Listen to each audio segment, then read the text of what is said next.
don't even remember when we first started talking. I know, it was like probably MSN days, isn't it? Back in the MSN days, probably. Did you ever use MSN? That was before. Fuck, man, that's me getting old. Same time as Jerry. Yeah, same time as Jerry, Rowan, Calvin, Marin-Law. It's a few names from back in the day. Yeah, easy 10 years plus. Yeah. But it just goes to show how small. Man like Larry, didn't I say yesterday? I was like, Larry's gonna be first on the stream. Larry's first on the stream! Hey, what's going on, bro? Let's make sure my cameras are working. I actually haven't tested that yet.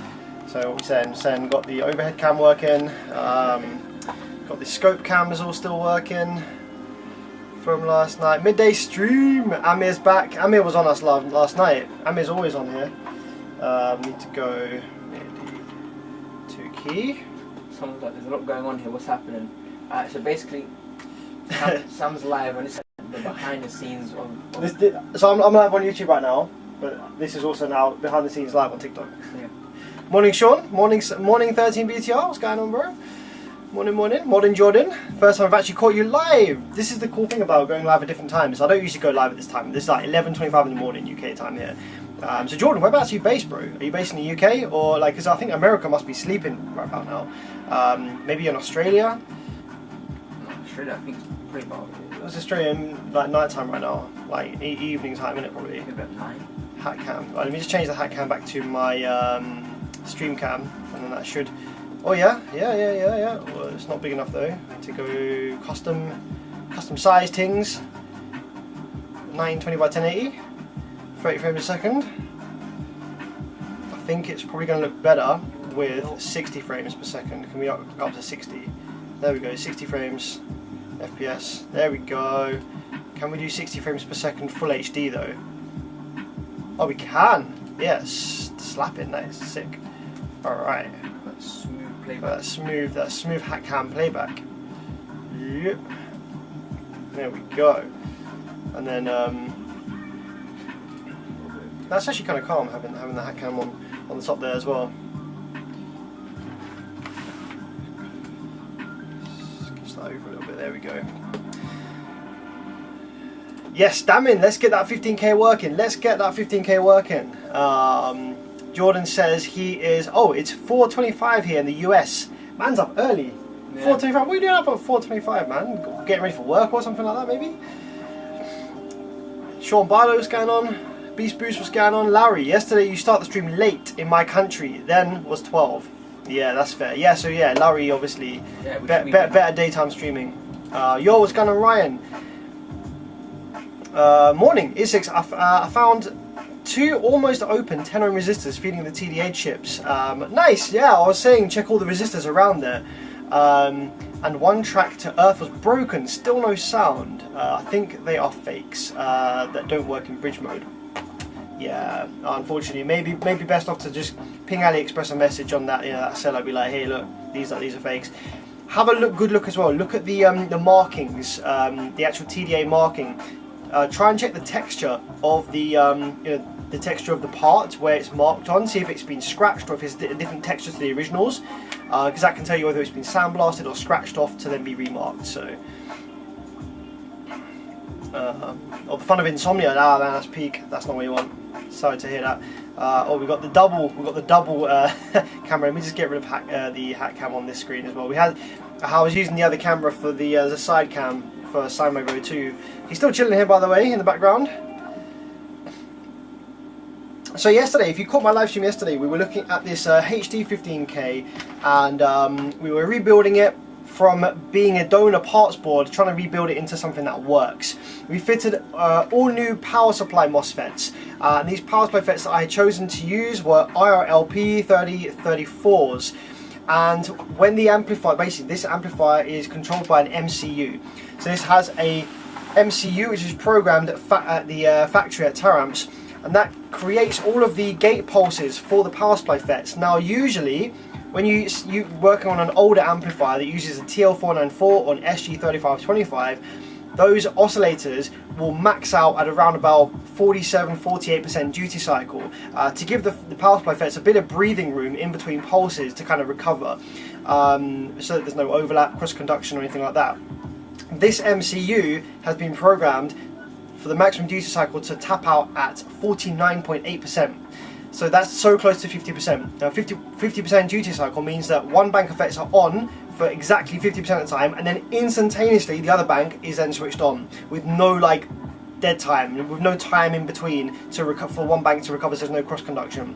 So having 49.8% duty cycle is ridiculously close, and there's probably some overlap, because when we were powering this board up on the bench, we were seeing only when the driveway went to 50%, went to just 50% duty cycle, we were seeing like 12 amps worth of current draw. Really high current draw when that duty cycle maxed out, which it means that there's definitely some overlap and some cross conduction there. And these FETs that I bought are quite slow, hard to drive parts. I dropped these in the tester. Hey guys, check this out. I'll drop these in the tester. Right, let's have a look at the specs on these FETs that I bought. I couldn't believe it. Maybe the hat cam's best for this. Check these bad boys out. Check out the specs on these. We have a gate capacitance of getting on for 18 nanofarads here, guys. That one's a little bit lower at 17. The one I tested earlier was up at 18 nanofarads with a VT of 2 volts. So yeah, almost 18 nanofarads of gate capacitance and a VT of 2 volts. Now what that means is not only is there a ridiculous amount of capacitance obviously on the gate path, which means that the FET's probably going to stay on for longer because there's more charge that needs to be drawn out of the FET for it to turn off, but the VT being down at 2 volts means that as that gate drive sinks down from 12 volts turn on, as it sinks down and gets pulled down to ground, the FET is staying on for longer because it obviously takes longer to get to 2 volts than if the MOSFET had a VT of say 5 volts or 4.8 volts. It's going to turn off sooner than if the VT is at 2 volts. So not only are these FETs ridiculously hard to drive, high gate capacitance, they also stay on for longer, which is just going to add to our cross conduction issues when we have a really high duty cycle of near to 50%. So for the meantime, I have just dropped one per bank of an IRFP 7537, which is still got a fair bit of gate capacitance. I think it's still up at like 12 nanofarads, but it's a much higher VT and they're easier to drive.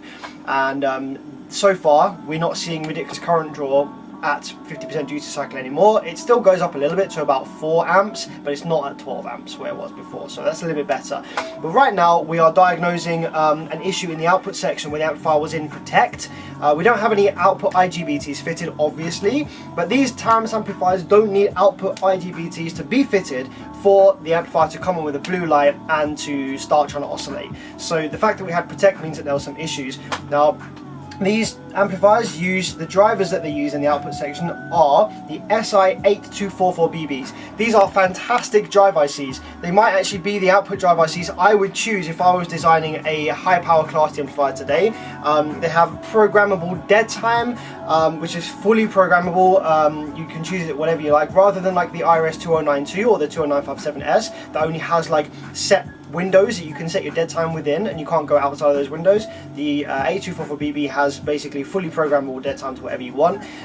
Ridiculously high voltage as well. I think there's like 600, 650 volt parts, maybe even higher. So they're well within their limits when you're running like sort of 300 or 400 volt rails. And they have a very high current ability to drive IGBTs and FETs with a high current, so hard to drive IGBTs with a high gate charge, they're not going to struggle with at all. So really nice parts.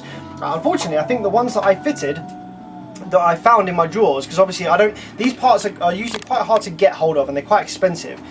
So I had some spares in my drawers, but I think that they were dead, because when I fitted them, one of them was overheating as soon as we built some rail voltage, and the other one was causing the amplifier to go into Protect. So I removed both of the output drivers, and when I removed the output drivers, the amplifier came out of Protect. So there was definitely an issue there with the drivers that I fitted. So what I've done now is I've just swapped in the drivers that were in my HD10K that was working, so I know that these drivers are working. So if the amplifier comes on and stays on, then we know it's all good. If it still goes into Protect, then we know we've got another issue somewhere in the drive circuit that's causing it to Protect when the drivers are activated, but it's not the drivers themselves that are the issues. What signal generator are you using? I'm not going to big it up because honestly the signal generator that I'm using is actually rubbish. Oh, I just realised my music is playing. Is that annoying for you guys, by the way? Can you hear the music in the background? I just realised I hadn't paused my music. I never have music on when I'm streaming, but... anyway, yeah, the signal generator I'm using is whatever the heck this thing is. Digimess. That is, I've never looked at the name of that before. Digimess. It's a mess in here. FG200 2 megahertz function generator, but honestly it feels like a cheap piece of crap. It's very light and all the buttons and knobs are a bit janky and like it kind of glitches around a bit. It's not the best, but it works for me.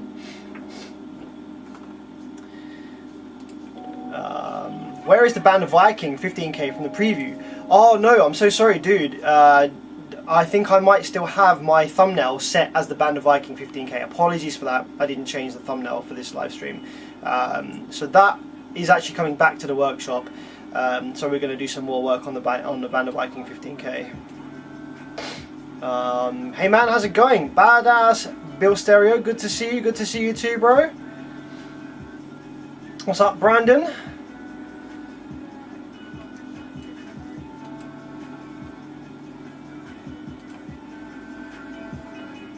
Yeah, so we're going to go for a power up now with this, and this has the working output drivers fitted. So hopefully we're going to see either, I can't remember on these amps whether you get gate PWM without output MOSFETs or IGBTs fitted, but let's see.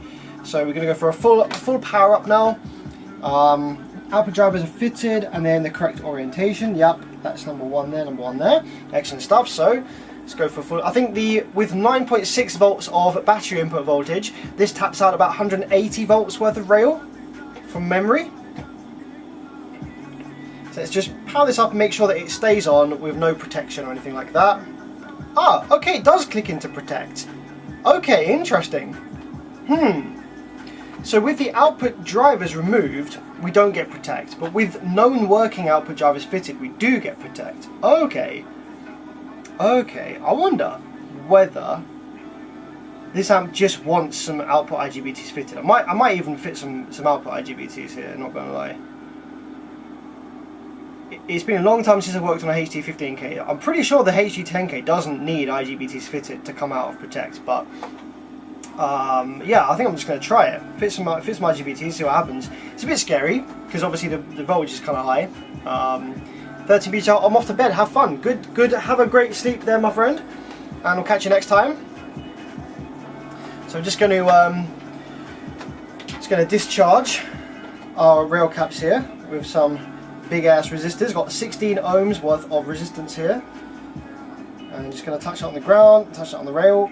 There we go. Get rid of all the energy stored in the rail caps, and once that's done, we can now fit some IGBTs just to see if that helps, see if it needs that, because I can't remember on these ones whether we do. Now we have some IGBTs up in here. The original IGBTs that comes in these amps from factory, they're not made anymore, so we're going to fit something else. I have some nice IGBTs here. These are some DG50X072s. These are pretty badass IGBTs, to be fair. I think we're going to fit some of these in here, so we need 4 on one side, 4 on the other side, a total of 8 IGBTs. I'm also going to actually see what other ones I've got here, just to see if I've got any others that would work. So we've got 4 of those, 1, 2, 3, 4. I've got another 4 of these.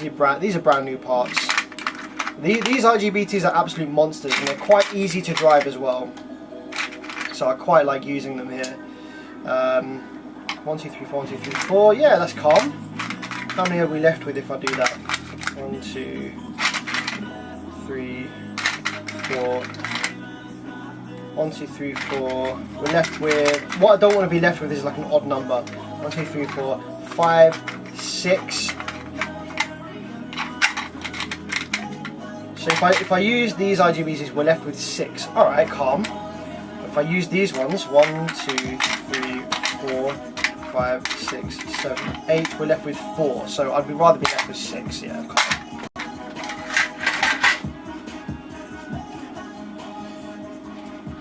Sam, what are your thoughts on the chip bowl 12K from Taramps dual inputs? Damien, I haven't actually ever seen one on the bench, so if someone wants to send me one, then that'd be cool. Feel free, and I will have a look at it. Let you know my thoughts, but I've never seen one. I haven't even seen the guts pictures. Not gonna lie. So yeah, not sure. Haven't seen them, unfortunately. Chipio. I don't know what that branding is supposed to insinuate either.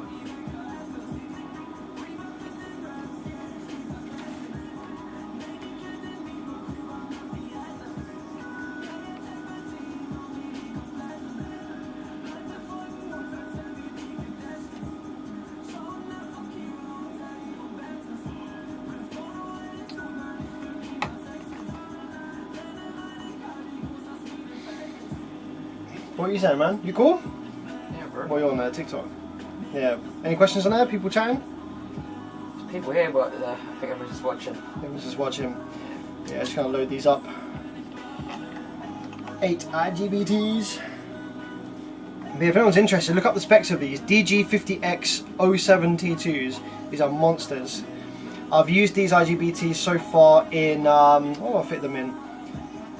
Fit them in a Banda 7K, I think. Fit them in a sine wave inverter. What else I put them in? I think I put them in a Vibe M21K as well, which worked nicely. Very versatile igbts these, and very powerful.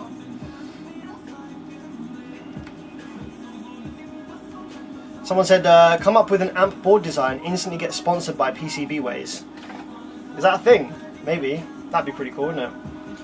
Are you ever going to get into building your own amplifiers one day? Yeah, absolutely one day. The thing is, there's quite a steep learning curve from repairing amps and problem solving and finding problems to designing your own circuits. Designing your own circuits requires a different skill set to problem solving and fault finding. When you're actually repairing something, you don't actually need to have a full understanding of exactly how it's operating or why it's designed how it is or how it works. All you need to be able to do is find broken parts, find issues, and be able to replace them. But designing a circuit from scratch is a whole different set of skills. So we'll get there eventually, but my experience and knowledge comes from fault finding and repairing, so rather than circuit design. But the benefit that I do have is obviously coming into it from that repair angle is I see where all of the stuff fails. So when it would come to me designing my own amplifier, in addition to obviously designing something that's good, that's a good design, I would also be able to factor in and accommodate for all of the the ways that these things fail to prevent them from failing. So it should be a really reliable amplifier if I ever make one. I'm just going to solder in the gate first from the top of the board just to lock that in place, and then we'll solder in the rest from the underside.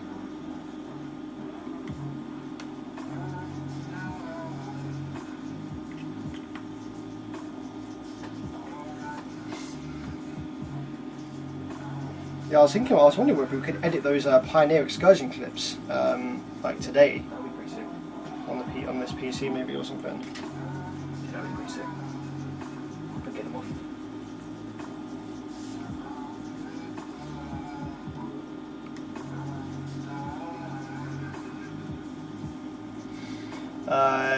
Chiropracticilla says, I really hope one day you learn the skills of building your own amp and succeed from it. Man, I do too. Thanks for hoping in me. Thanks for saying that as well. Appreciate that. Yeah, it's definitely something I would love to do. I think that obviously for me to design my own amplifier, it would probably be like a good couple of years of R&D. And obviously during that R&D period, you're not making any money. So I think the only way that I can see me being able to design my own amplifier and spend that amount of time in doing that, while still being able to live and survive and make money to live on, I'd probably have to obviously still be doing amp repairs, but the time that I spend in R&D might have to be like a Patreon thing. So I might have to make like a Patreon or YouTube memberships or something like that, where people that want to get involved in the amplifier design process offer their suggestions, things that they want to see, or just follow the process of designing the amp, would subscribe to that paid service. That way I have that income for when I'm doing the R&D work, so I'm still covered and I'm still able to eat and live and stuff while I'm spending that time doing R&D. That's maybe how it would have to be. And that's kind of peak because it means that essentially people that are paying to see that and paying and also offering their advice to the amplifier design process are paying for that, and then also paying for the amp when it comes out.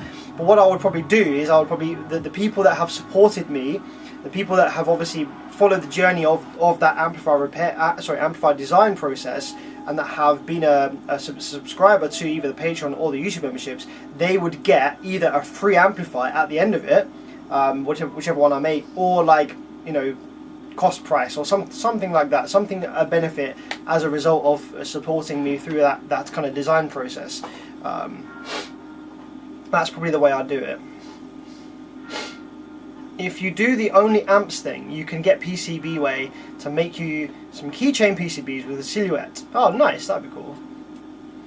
Sorry for the noob question, but what is an IGBT? I thought they looked like MOSFETs. Yeah, they do. They're basically an electronic component, whether it's a MOSFET, a transistor, an IGBT, or a regulator, whatever it is, can be fitted in a whole host of different package types. The problem is, people that are starting out in electronics, they see a certain shape and size of component, and they immediately lock that into one type of part. So see this part right here, right?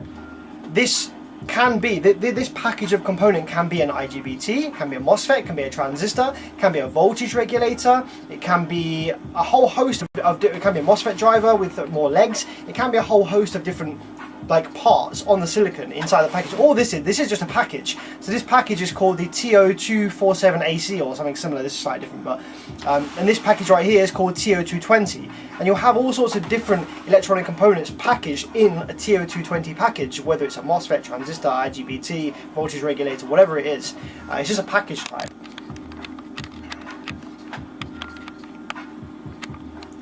Morning Strictly Amps, how's it going, buddy?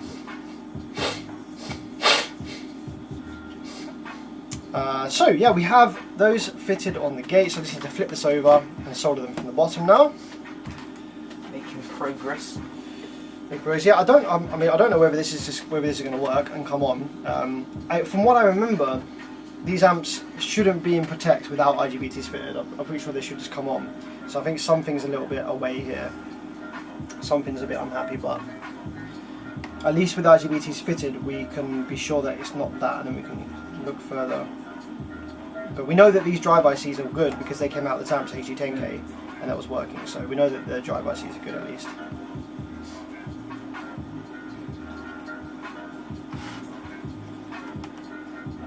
Strictly Amps says, I've still been supporting you on Patreon for a long time now. Wow, have you really? Bloody hell, Strictly Amps, thank you. I do have a Patreon, but like it's dead. I actually forgot that I had it. Because when I first started doing repair videos, people were like, "Oh, make a Patreon." So I made it, but I didn't really know what to do with it. So it just kind of sat there. I don't think I have any content on Patreon. Yeah, I occasionally still get a payout from Patreon. I think I get like $2 a month or something from Patreon. So I think Strictly Amps, I think you're one of the last remaining people that still subscribe to that. You don't need to, by the way. I was thinking of just closing it. Every time I remember, I'm like, oh yeah, I've still got that Patreon. I'm thinking of just closing it because there's nothing on there. I don't put anything on there. Keep it open, bro. So it's kind of pointless having it.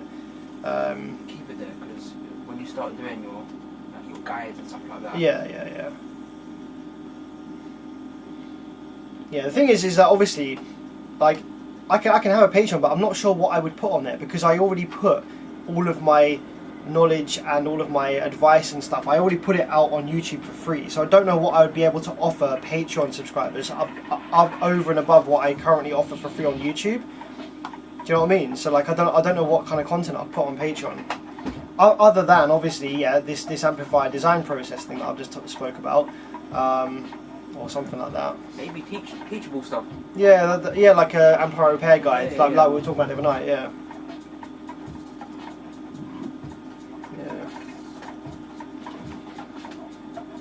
Jordan says, I'd love to be your product tester. Yeah, man.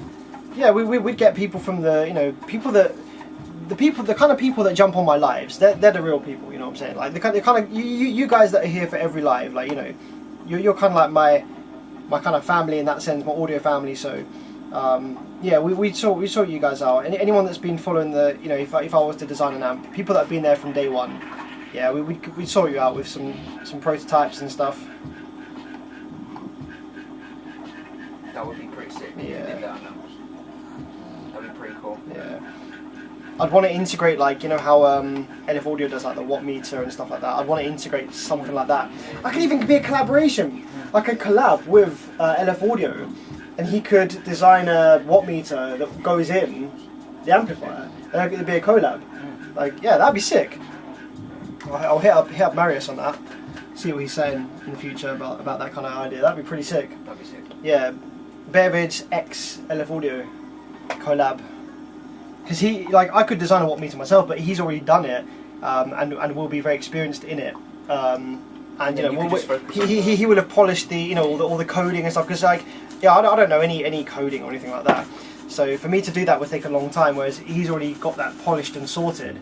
And that would be obviously then he'd get paid for those things being integrated into the amplifiers, and also it would then be more marketing for him. And also for your time to focus on just yeah. the amp, Yeah. you know what I mean? Would you start small with home headphone amps and then get into car audio? Nah, if I was going to design amps, I'd go straight into massive power car amps, like 5 kilowatts or bigger. Because the market is saturated with headphone amps. There's hundreds of bloody headphone amps, and it's fine. What there isn't hundreds of actually well-designed, high-power, Class D subwoofer amplifiers for car audio application. There's lots on the there's quite a handful on the market, but they're not that great. They're not that reliable. So I'd want to come in and just kind of make something decent, you know.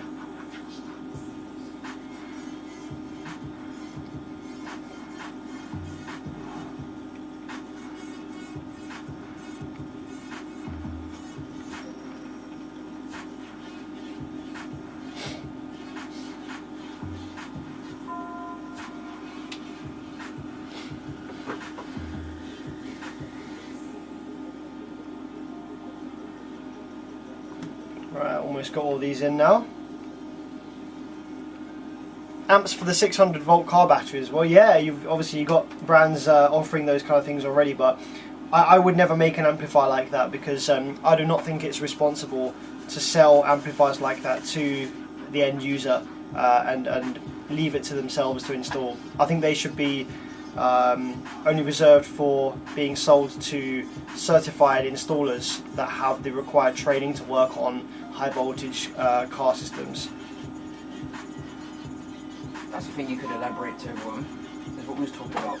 Yeah. Subwoofer coils and then leaving the gap and what it causes on amplifiers and power output. Yeah, I mean, so obviously when the coil is moving in the motor, the motor strength, that the amount of magnetic strength that the motor applies to the coil is not the same at all points throughout the woofer's linear, the woofer's mechanical excursion range. So when the coil is sitting in the middle of the gap, it has the full available motor force being presented to the coil. But as the coil moves up, and the coil moves up out of the gap, further away from the gap, the amount of motor force that's applied to the coil is less and less. And that means that the impedance rise that you see is not actually a fixed number. The impedance rise value changes at different points in the sine wave cycle itself. So let's say you're wired to 0.5 and you're rising to 2 ohms. Well, you'll only be rising to 2 ohms at the point in the sine wave cycle that's going through the most magnetic dense part of the motor. At the peaks of excursion, at the outwards and the inner bit, you won't be rising to 2 ohms. You might be nearer to 0.5. You might be like 0.7 or something like that. So it's kind of hard to gauge really how happy an amplifier is going to be wired down, because even when you take measurements of your impedance rise using a meter that's taking an average over a number of cycles of the sine wave, it's not giving you a true picture of actually what's going on. I think I've experienced that firsthand. Yeah. Alright, so we have all our IGBTs fitted now in this thing, so let's just see if it comes on out of Protect. I've got a feeling it's not going to. I've got a feeling that these things should come on and be fine without IGBTs fitted, but let's see what it does. I'm hopeful that if there is a fault, it's not going to explode, because these IGBTs they're 650 volt rated, and we've only got 180 volts worth of rail in here, so even if there was a dead short presented to the IGBT, it shouldn't kind of explode it. It might damage it, but it shouldn't cause any shrapnel to fly anywhere, hopefully. So let's go ahead and go for a full power up now and just see what we get, see if we get protector or not still.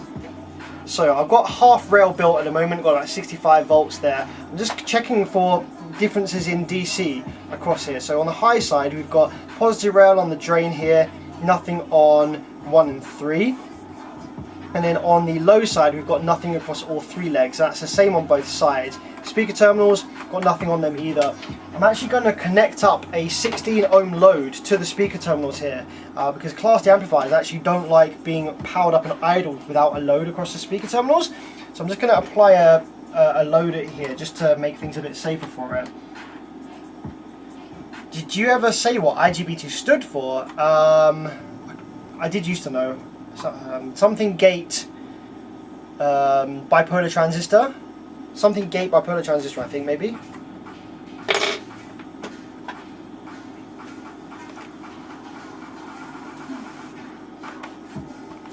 Maybe it's not bipolar transistor. I have no idea. I don't know.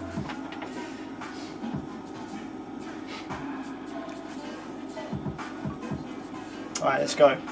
So giving a bit more rail voltage now. We go up to about 180 volts here. And I'm going to probe the low side drain just over here. And we should maybe see Class D switching if it's going to come alive. But I've got a feeling it's just going to still be in protect. So let's just see what it does. Reject low frequency.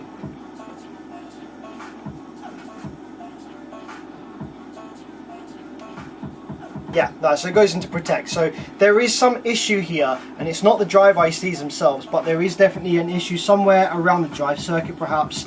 Something is fitted wrong here. I'm just going to power it up again just to see if we get any pulsing or anything like that on any of the drains here.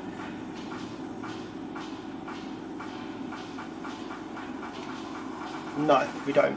All right. So we have IGBTs fitted now, which is kind of annoying because I prefer to diagnose without them fitted because it's less dangerous. But yeah, at least we know the issue is still the same. So what we're going to do is we're going to pull up the data sheet of the SI21844BB, and we're going to make sure that it has all of its supply voltages correct. SI8244BB.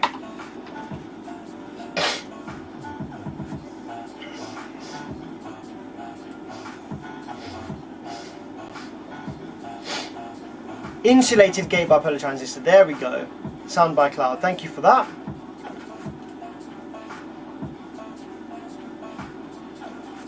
Alright, so we've got PWM on pin 1. We've got disable pin 5. What I might do is I might actually pull pin 5 to ground or hold it high. Just to build a bit of, just to get the outputs oscillating, just to make sure that they do actually oscillate and there's no issues with the output section itself, and it's just a protection circuit fault. So we can have a look and have a quick see what's on pin 5. That time we've got VDDI, VDDA, so we can check that we have correct supply voltages on those. VDDA and B, they should be parallel, I imagine. VOA, VOB, although actually no, one of them's low side, one of them's high side. VDDI, that's going to be the supply voltage for the the logic level side, and then VDDA and VDDB are going to be supply voltages for low side and high side, with the output A and output B on 15 and 10. Alright, so let's check that we have VDDI on pin 8 first. 1, 2, 3, 4, 5, 6, 7, 8. So let's go over here to there. Let's check, see what we got on pin 8. We have 5.1 volts. Okay, is that within spec for the part, or does it want 12 volts or something? Let's have a look. VDDI. Can't remember off the top of my head.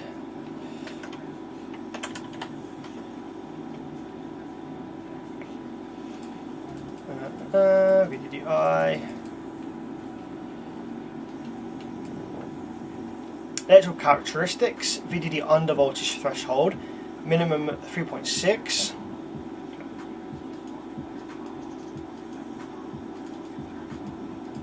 Do we have recommended operating conditions?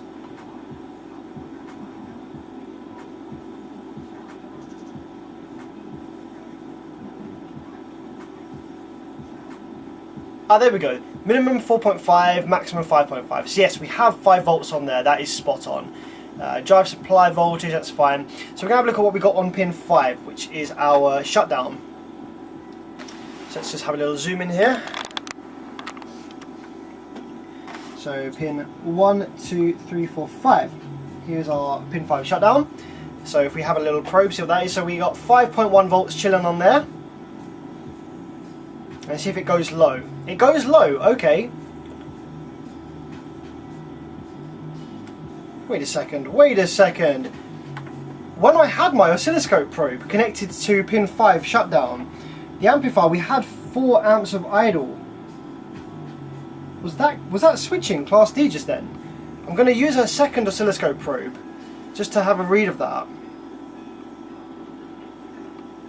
And also probe the low side drain with the other probe here. Because the amplifier didn't seem to go into protect when I was probing the shutdown pin, the disable pin.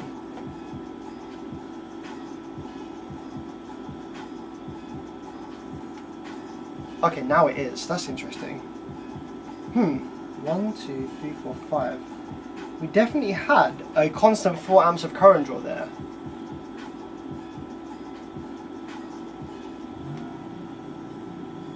Okay, not now. Let me probe it with this probe again, because that was interesting. Something was different about that when I probed that.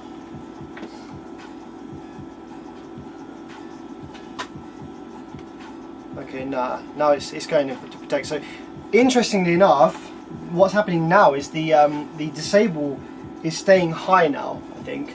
If we just probe that again. So disable, you've got 5 volts on there, and it stays high. Yeah, it stays high. Whereas it wasn't staying high. Like, when I probed it a second ago, it went low, didn't it? Alright, let's discharge the amplifier. And let's just have a little look at the circuit that's part of the disable. Oh, I've got my 16 ohm plugged into the bloody speaker terminals. Let's use this. This is a 44 ohms. Let's go from.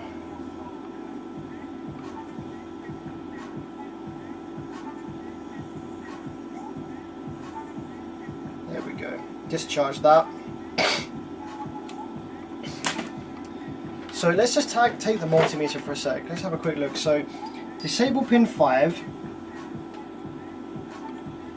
That goes up to this little shutdown. Jumper here. Okay, so that needs to get pulled low by the MCU probably. So that also connects to the other side, pin 5.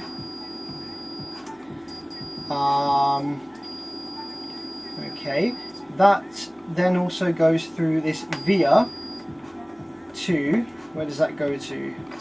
It goes to here, this resistor, R93, oh no maybe not, that's just got battery voltage on it. Let's turn the battery off there.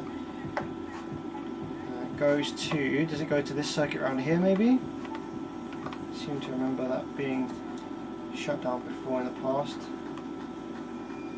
Okay, not getting anything over here. Go over to the MCU perhaps.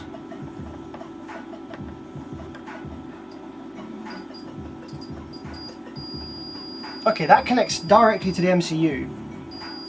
Okay, interesting. So there's no other circuitry involved. The MCU should just pull that shutdown feed low. But it's not. So the MCU is not happy with something. There's going to be something that it's not happy with.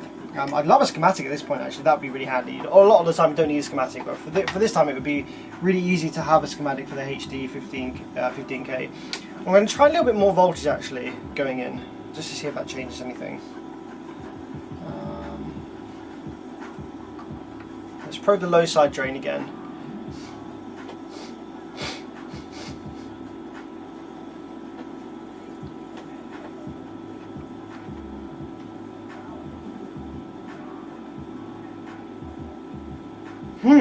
We have actually a current draw spike. And if you notice that on the power supply there, when it comes into it, we get a current draw spike of over 10 amps. Let's go to the other side. Well, I'm sure we weren't getting that earlier.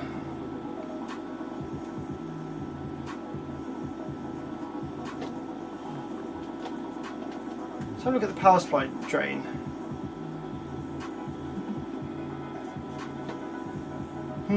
Okay, let's grab the thermal imaging camera. Let's see if anything's getting hot.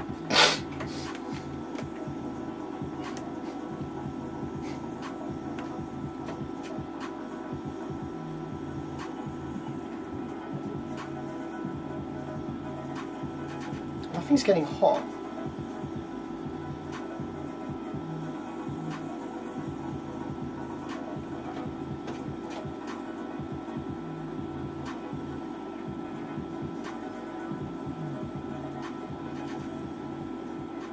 Okay.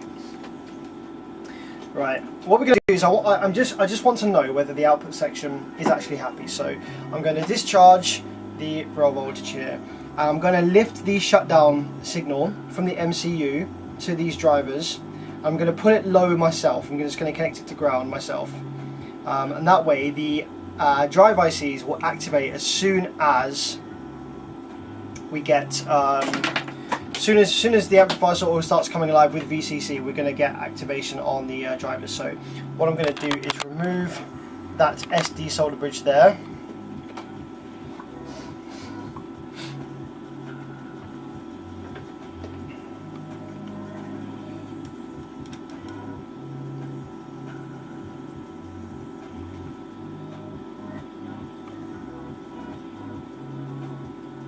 There we go. Now I need to make sure that we still don't have any connection to the MCU from either of these. So pin 5 is disabled, so that's connected to here, which is also connected to this other one over here, and then from the MCU it's this side. So what we can do is we can connect this trace here directly to ground, which is going to hold the drive ICs into activation mode at all times. I'm pretty sure about that. We shall find out. So let's just connect this to ground real quick.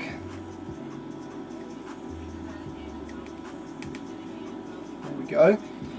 So now, we don't need full rail voltage now. We'll just need a little bit of rail voltage based on whatever the power supply builds as it's coming alive. So we're going to probe the low side drain and see if we get any tiny pulses here from the Class D coming alive.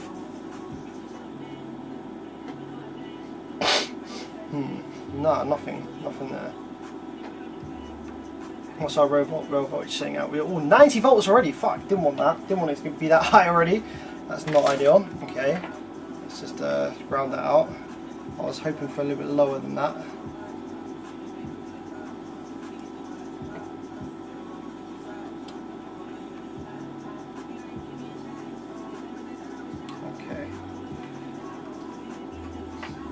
So I'm going to massively limit the current coming from my supply here, just so that it's not going to build any crazy voltage like that. Okay, so we've got 18 volts there currently sitting, and it's in protect, but we should get some switching here, because these chips should be alive really, because disable is pulled low. Yep, we've got input PWM. Yep, so yeah, we've got input PWM, so why don't we have output from these chips? The output from these chips is pins 15 and 10, so the second one's in from the end.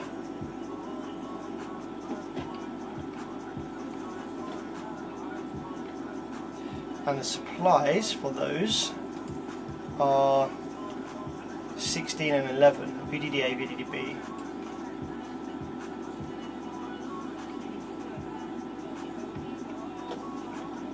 Yeah, we've got 5 volts there, 11. Yeah, you've got 5 volts there as well, so we should be getting PWM output. Interesting. Why are we not?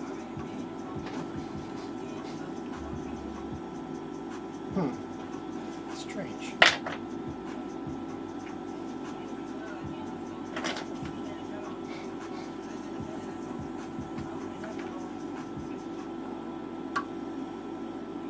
About the other side.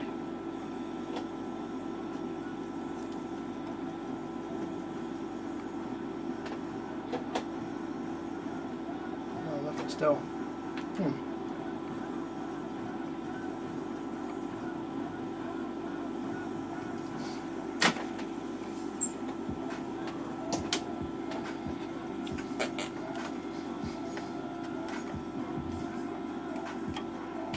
Right, let's put the shutdown jumper solder bridge back in place.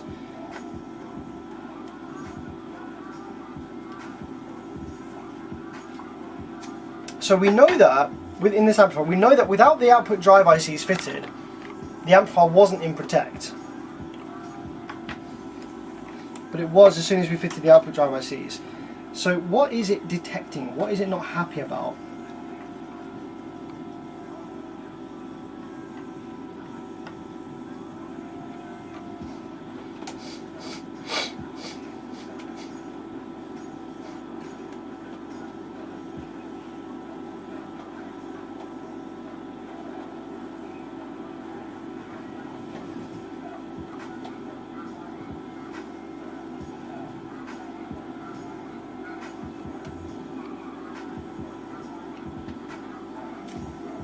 We're getting a current spike.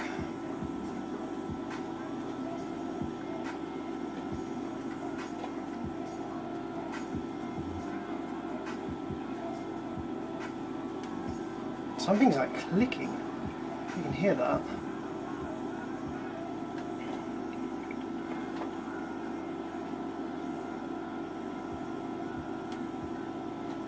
What is that click? Can you hear that clicking sound? Where is that coming from though?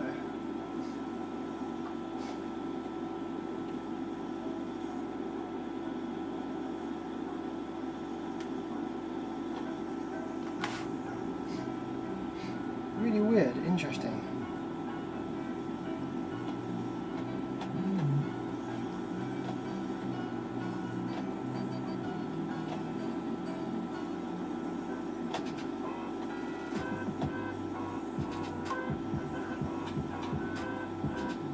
I feel like when Class D tries to activate, something draws a bunch of current and there's this clicking sound, but I can't tell where it's coming from. Nothing's getting hot either. Really strange.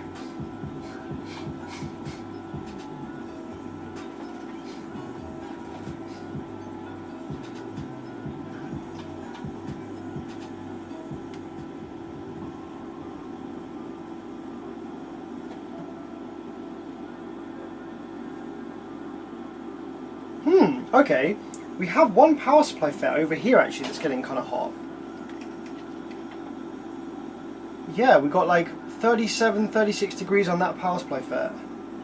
Is that the only one? Yeah, okay. That's interesting. One hot power supply FET. That one's okay. That one's getting a little bit warm. What is this FET not happy about? Does that look any more spiky or different to the others? I'm going to turn my scope cam back on this side. Scope cam, let's get me there.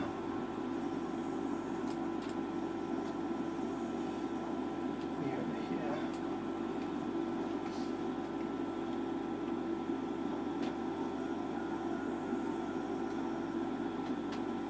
Is this being driven correctly? Yep.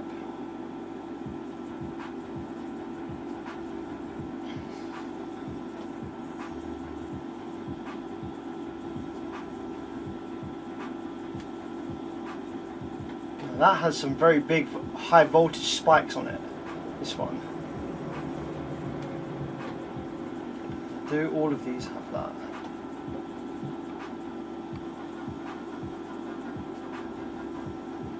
No, there's some mad high voltage spikes on this power supply FET. I don't think that would be causing Protect as such, but that's definitely not right. You see on the scope here, if I probe this power supply FET, as this comes to life, big spikes on there, all the way up to like, got to be 40 volts there.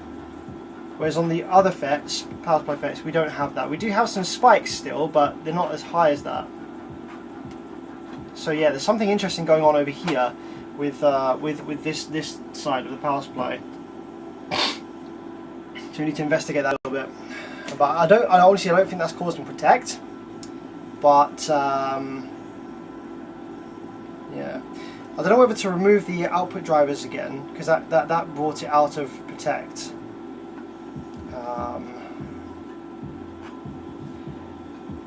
just so I can diagnose a bit further. This is kind of turning into a bit of a headache, not gonna lie. Maybe should we look at the T-amp? Yeah, so grab the module, innit? Should we have a look at that? Ask them, though, so you see if they approve. Yeah. What do you reckon, guys? Should we continue with this, or should we look at something else just for a bit on the stream?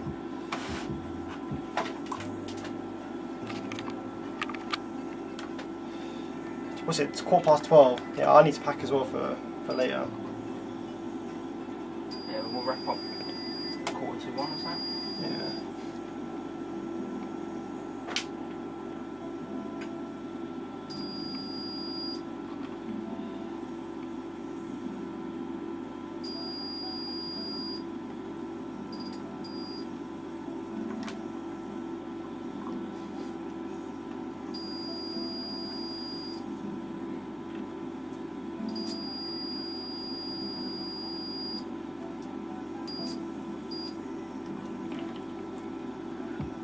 I've just realised.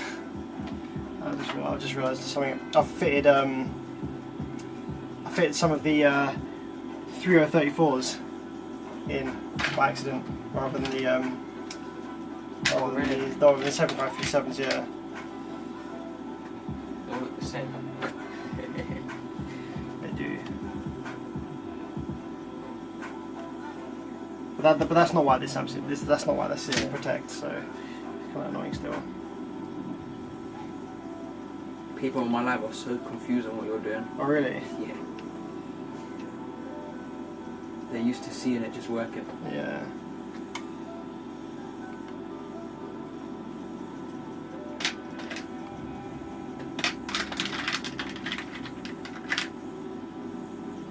We want the install video with sine wave today. What's the install video? I think we're putting it in the thing. We ain't got time for that. Nah, we ain't gonna do that today. It'll always be next time. Right, that should get rid of the power supply issue. Well, that ain't gonna stop it being a protector still.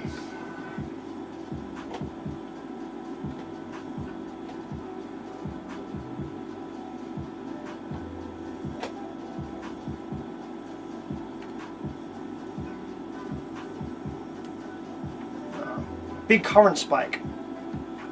Still. Not sure why.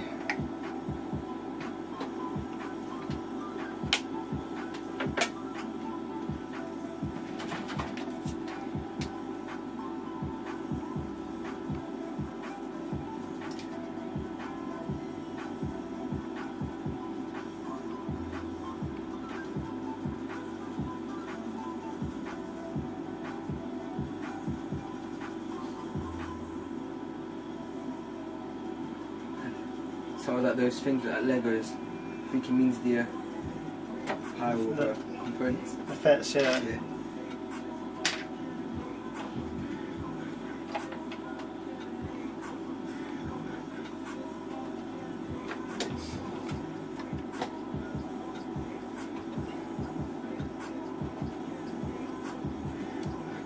Well, still getting a mad spike on this side here. I wonder if that is causing protect. So Sam, just people watching, like Yeah. briefly, just explain what part of the board does what. So we got power supply section that turns 12 volts from the battery, makes it into AC instead of DC, so that it can drive a transformer. The transformer is the thing that changes the 12 volts AC that's now been switched into high voltage on the secondary. So you're turning 12 volts DC into 12 volts AC, then turning 12 volts AC into, I don't know, 200 volts AC, which then gets rectified to turn it back into DC again. So you're turning 12 volts DC eventually into like 200 volts DC. So you're stepping the voltage up. Once the voltage is high, you apply that voltage to some more MOSFETs or IGBTs on the output side, and they then apply your audio signal wave to the 200 volts so that it's high voltage enough to drive a speaker. That's basically what it's doing. Simple as that. Simple as that thing, bro.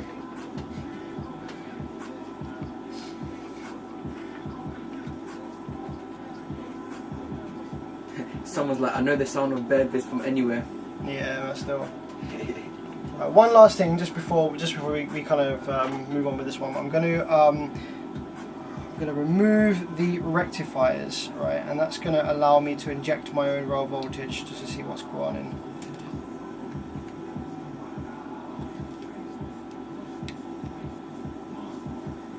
I would have thought that it would have been like a discharge at once, but with the resistor, it's like gradual. It takes a while.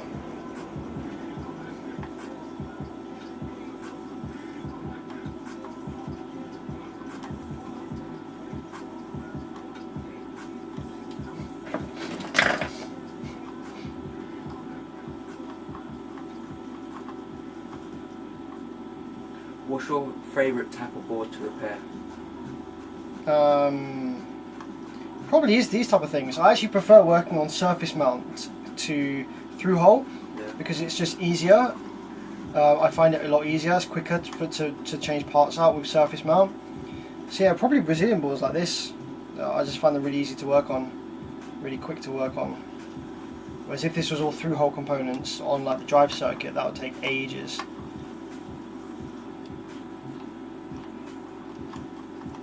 You've got more, to me it looks like you've got a bit more room to work on. You've got more room to work on it, yeah. You can just blast everything up with hot air and just pick and place parts. Yeah. Whereas with the through hole, you've got to like suck the holes, got to get the things out from either side, make sure you're not pulling vias and pulling like traces and stuff. Whereas with surface mount, it's just calm. Someone said, what's wrong?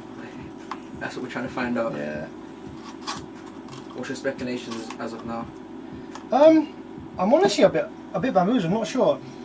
It's in protect when the output drive ICs are fitted, but not when they're not fitted. The output drive ICs are known working.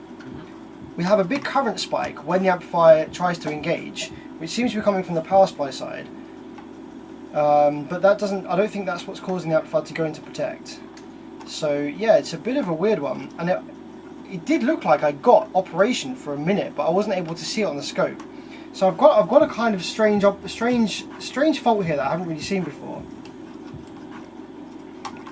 So I'm just removing the rectifiers now, just to stop there being high voltage in the output section. And what that should do is that should allow me to inject my own rail voltage to get it low voltage so that it's so I can probe around safely in the output side without risk of like blowing something up.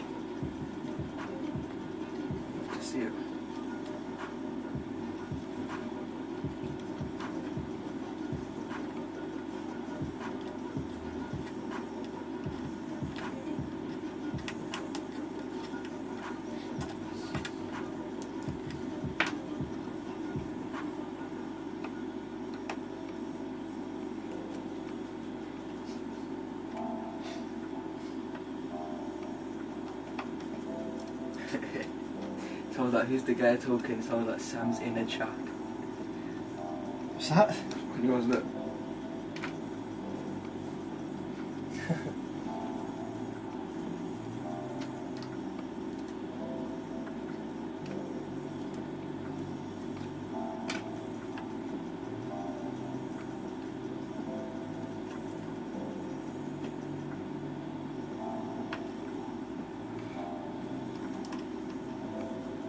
So in the output section of this one, guys, the MCU is controlling the disable pin of the output drive ICs. So yeah, let's just remove these for a sec. Remove these rectifiers. And then we can actually remove the output drive ICs again if we need to diagnose further. But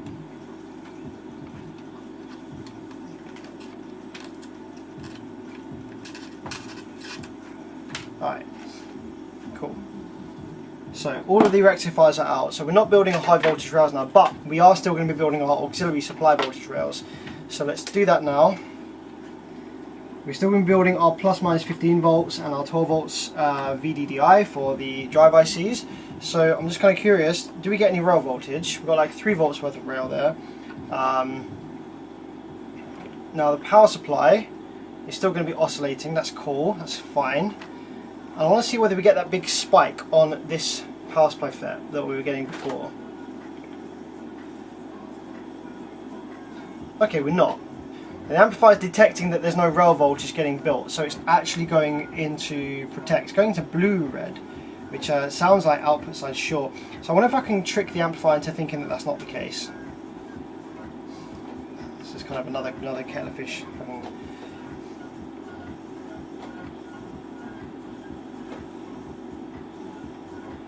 So we've got 11 volts there on VDDI. 11 volts there, VDD2. So, now we're actually getting some decent supply voltages there on the auxiliary rails. I should be able to pull that shutdown pin down and see whether we actually get any switching before just before the amp protects there. I've got a message from someone, I think I'm you. That, hi mate, I have an issue with my amp. I'm just going to direct him your way. Get him to say what it is. Says just smoke burn on the inside. Power supply failure. Needs to go to a technician that knows what they're doing. I'm just going to link him your Facebook. Yeah. Oh, my NSV or? Yeah.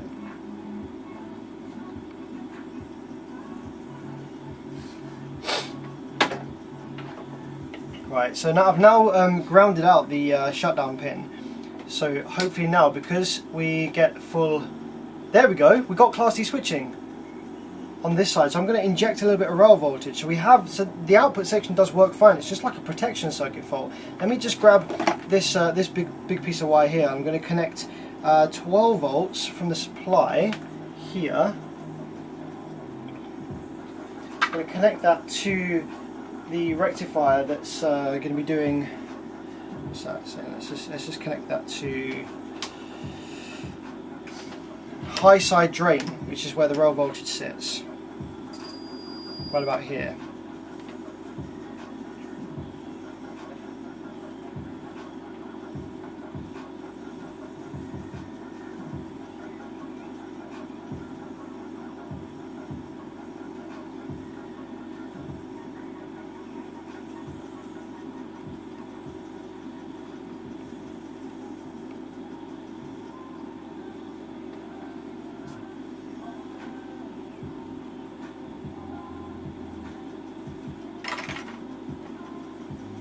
This is the one thing I don't like about the TARAMs, is that they generate the auxiliary supply voltages from the transformer, which means that you can't do the service mode like you can with some of the other Brazilian boards.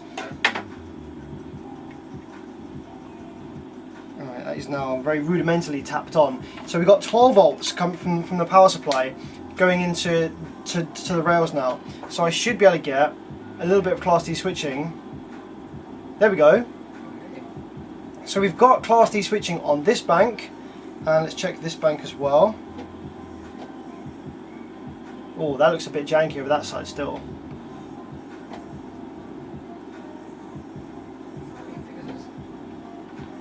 It's different to this side. This side looks much nicer. So I wonder whether there's a drive issue over here. That drive PWM looks good. That one looks a bit janky. Until it clocks in. That's better. Okay. And this side over here, that, and then it steps up. And then this one here.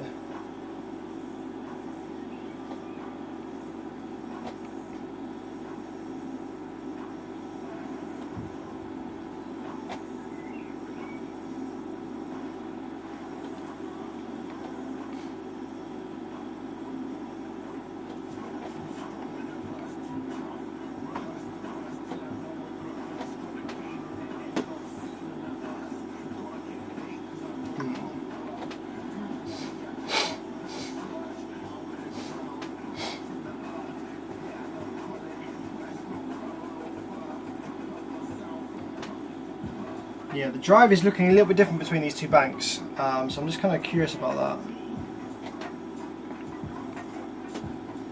So we have drive DC offset on pin 16 over here. Pin 16 over there, 16 over here. Okay. And then there. This is going to be the PWM drive, and then the output there.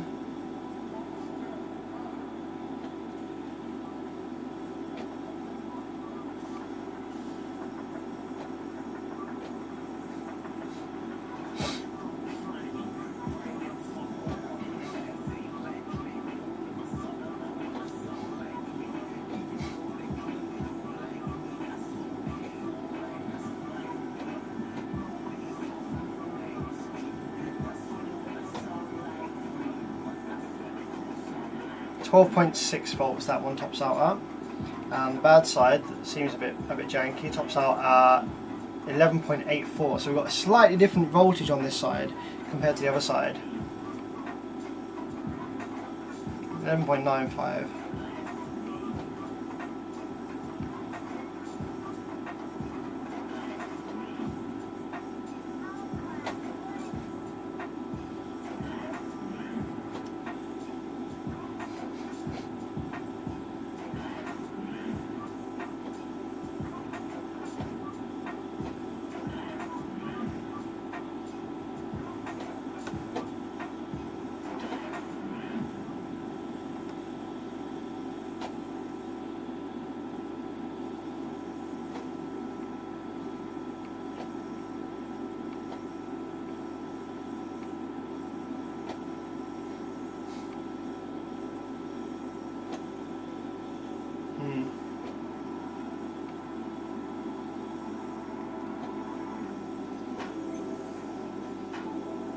Nah, I don't think this was the 10K's fault.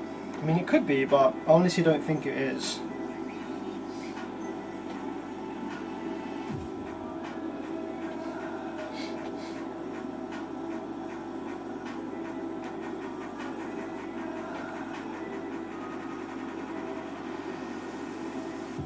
That high side drive, this is the high side drive. Doesn't look that pretty over there. That's a lot stronger on that side.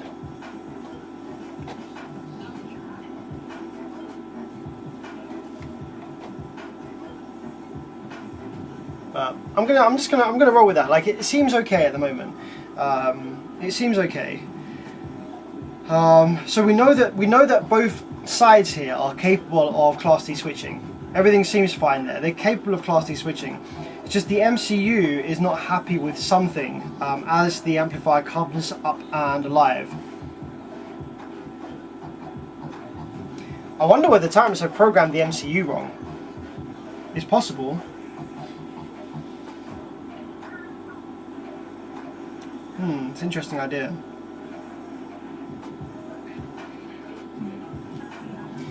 What I might do is I might ask Terrams whether the MCU from the HD10K and the HD15K are interchangeable, because I could put the MCU from the HD10K that I've got here into the 15K temporarily, if it will at least operate, to some extent, and just see whether there's any differences in operation here between those.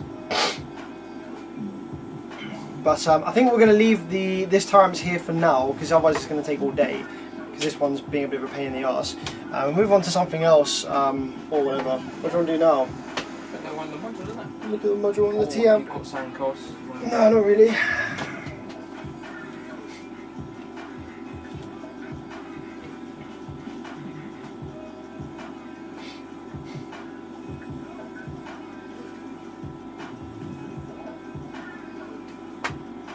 Let's just remove all our stuff from here.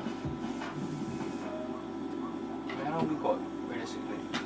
If we need to pick them up at 2, we need to leave here We've got about what, half hour?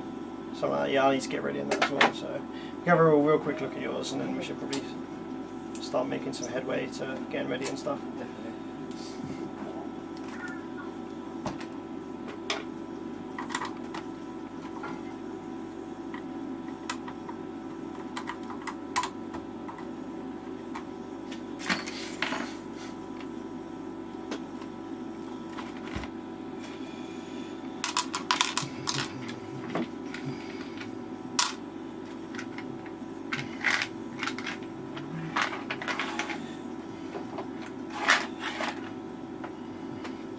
most generic transistors. Yeah.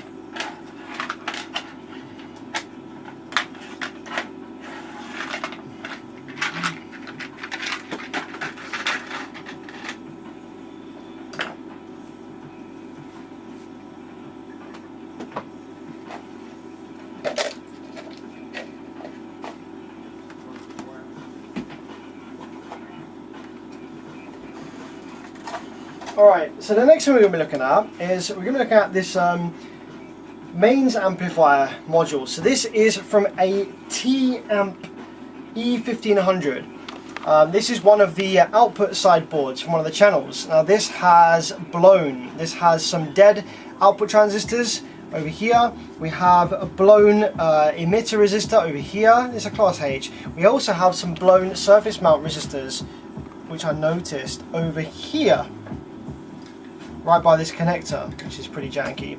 So what we're going to need to do is we're going to need the working module to get a reference of what those resistor values are initially. But also we need to remove these dead transistors. Can you work in it in the case or take out? Yeah, no, we're in the case there. I can probably tell the resistor value. So we need R20. So right by that connector, that black connector, we need R25, and then the one directly above it to the right angle. Might as well just put it on this way. Yeah. Just get these transistors out first.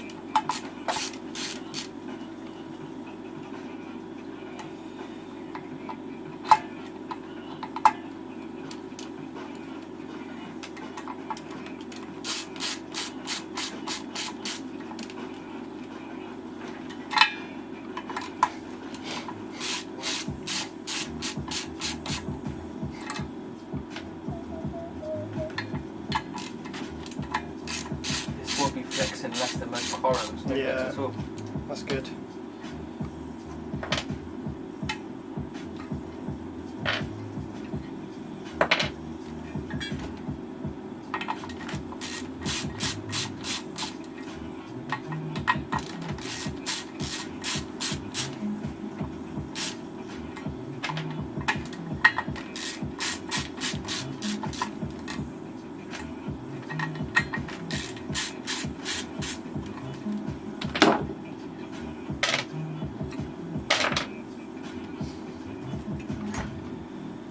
Going to cut away like the obviously dead parts. So we've got this emitter resistor, which is dead. This one, which is open. That one's still alright. That one's still alright. And these ones over this side, they're alright. I think. This one. That one's dead. So we've got 1, 2, 3. Should definitely toast.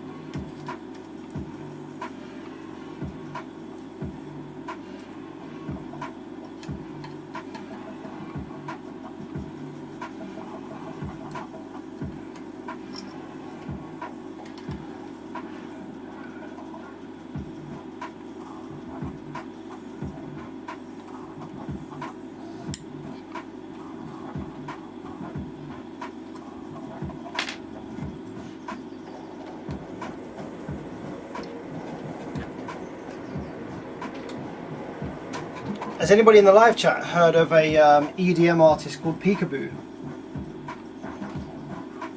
Just out of interest.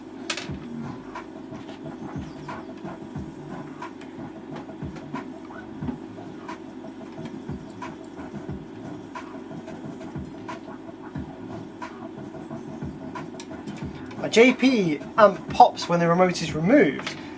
Did it do it from brand new, or is this only something it started doing recently?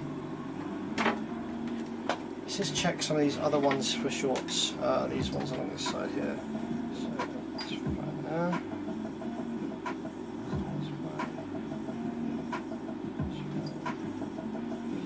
That's fine.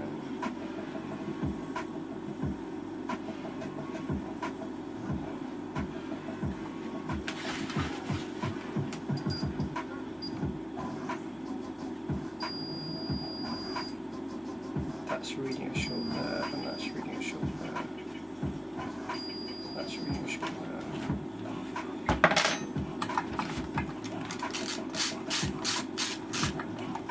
What genre of EDM? Maybe I might. I don't really know. I don't want to call it dubstep because it's not really dubstep, but it's like that's probably what it's most similar to, I guess.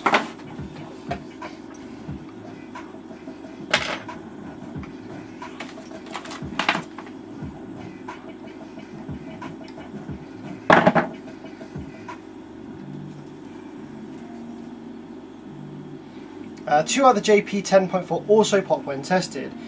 So yeah, it's just going to be a design circuit flow. If it's a class AB, then it'll be the bias supply circuit that is discharging at slightly different rates for each rail, possibly. If it's a class D, then it's just that the class D switching is deactivating before the relay, if it has a relay, is disengages.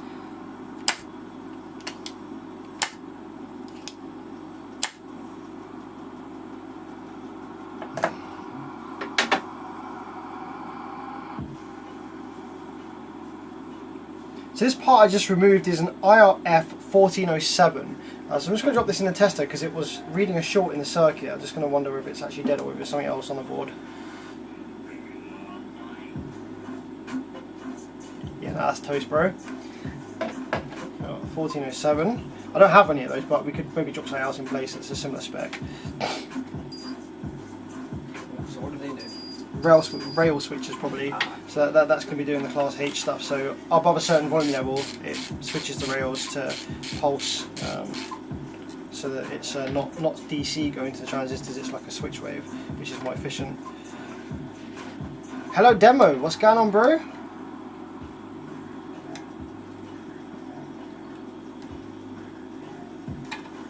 Yeah, so this little board is like a class AB, class H, so you've got some rail switcher MOSFETs here.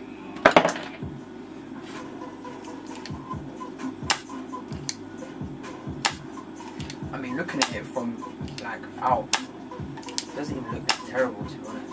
What, in terms of damage and that, or? No, like just the, told you the price to what you get ratio. No, the price to what you get seems quite cool on this. And that's imported as well. Yeah. 250, that's it.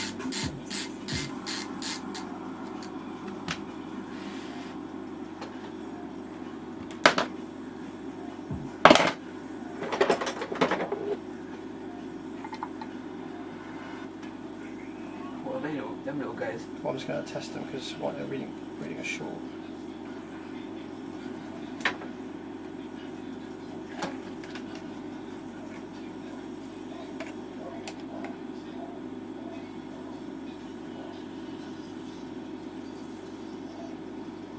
Okay, so on the tester we're reading this as a dual diode. This here says UE350G or 3506. On the board here, these are marked as T with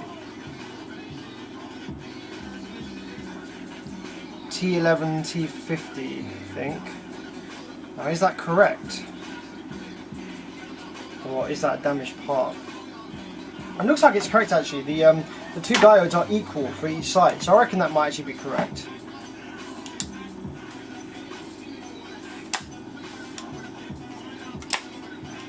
Put that back in. We're going to assume that these are fine for now. So are these classes like dumb amps? Like they don't really have any logic on them? No, yeah, no logic. They're like linear amps. Yeah.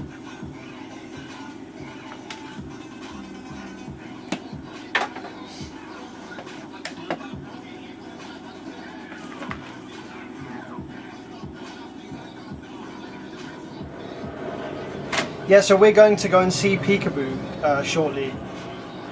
So I'm quite excited to see him live. Should be pretty dope. Yeah, I'm looking forward to that. That's what you Yeah.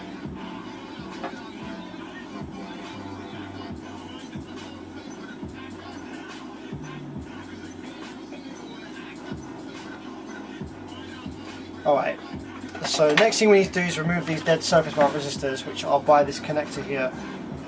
It's on this side. Yeah, there we go. Got R25 and the one just above it. Let's get these out of here.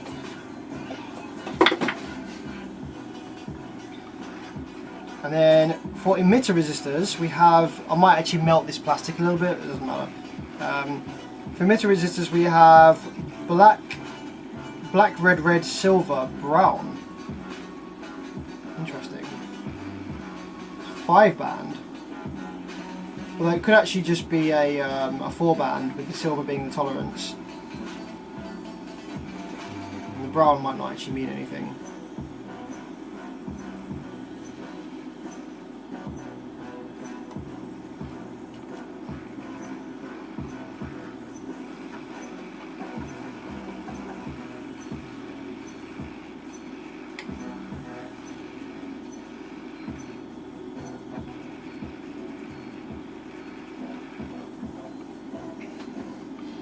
This resistor's got so hot it's slightly welded itself to the pad, so I'm just going to put some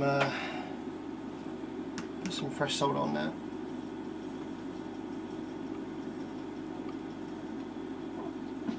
There we go. Get that off with the iron, it's a bit easier.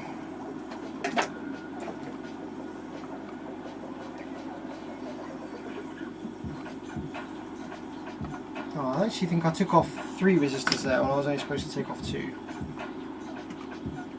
Let's have a look at what they are on the working board.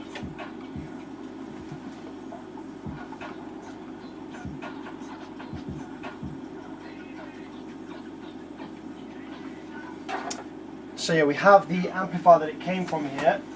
So I'm going to take a reference of what they should be. Oops, pulled out my hat cam.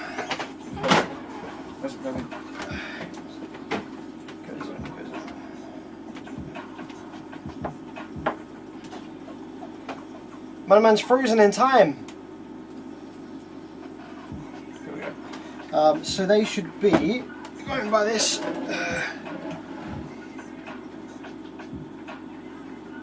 Oh, right. Oh, this one doesn't actually have the resistor that was above it. That's annoying. No, it's different. 1201 should be on that one that was missing there.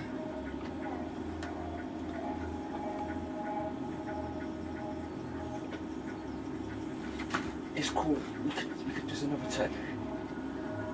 Now from 1201. So it's a 1200 ohm resistor that's missing there, and then the one above it to our angle is another 1201. Alright, there you go. I don't know if I actually have any 1201s in stock.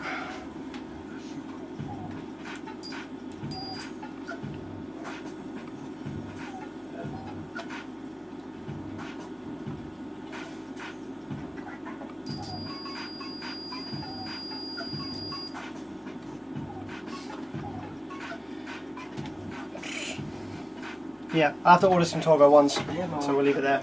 We're gonna do another time, man. Yeah, cool. Well guys, cheers for joining us for this little daytime stream. Hope this was enjoyable. Just kind of try and get through some bits. A bit annoyed about that Taramps HD15K. I honestly thought that was going to be a nice, quick, easy kind of rebuild, but seems to have some issues in the output section that I didn't anticipate. So we'll dive deeper into that at some point in the evening when I've got a bit more time on my hands. But yeah, cheers for joining, guys. I hope you have a great rest of the day and a great weekend as well. And yeah, catch you in the next stream.